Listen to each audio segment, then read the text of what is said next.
ನೀವು ಎಷ್ಟೋ ಚಲೋದಂಗ ಇಲ್ದರ್ಕ ಇರ್ರಿ ಸಮಾಜದೊಳಗೆ, ಆದ್ರೆ ನೀವು ಯಾರ ಜೊತೆ ಅದಿರಿ ಅನ್ನೋದು ಅದು ಭಾಳ ಮುಖ್ಯ ಇರ್ತೈತಿ. ನೀವು ಯಾರ ಜೊತೆ ಅದಿರಿ ಅನ್ನೋದು ಅದು ಮುಖ್ಯ ಇರ್ತೈತಿ. ಯಾಕಂದ್ರೆ ಅದ್ರ ಮೇಲೆ ಇಲ್ದರ್ಕ ನಿರ್ಧಾರ ಆಗ್ತಿರ್ತೈತಿಪ್ಪ ನೀವು ಏನದಿರಿ ಅನ್ನೋದು. ಯಾಕಂದ್ರೆ ಕೆಲವೊಂದು ಮಂದಿಗೆ ನೀವು ಸೇರ್ತಿರ್ಬಹುದು, ಖರೆ ಅವ್ನು ನಿಮ್ ಜೊತೆ ಇರ್ತಾನಲ್ಲ ಅವ್ನು ಸೇರಂಗಿಲ್ಲ ಅವ್ನಿಗೆ. ಅದಕ್ಕೆ ನೀವು ಬಹಳ ಚಲೋ ಇದ್ರು ನಿಮ್ ಜೊತೆದವನು ಚಲೋ ಇರ್ಬೇಕು. ಹೌದಲ್ಲ, ಖರೆ ಐತಲ್ಲ.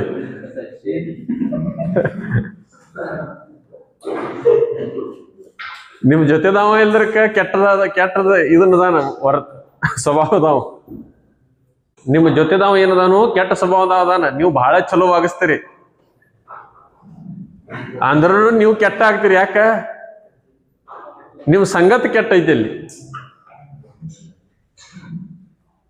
ಐತಲ್ಲ. ಮಂದಿ ಅದ್ರ ಮೇಲೆ ಯೋಚಿಸ್ತಿರ್ತಾರೆ.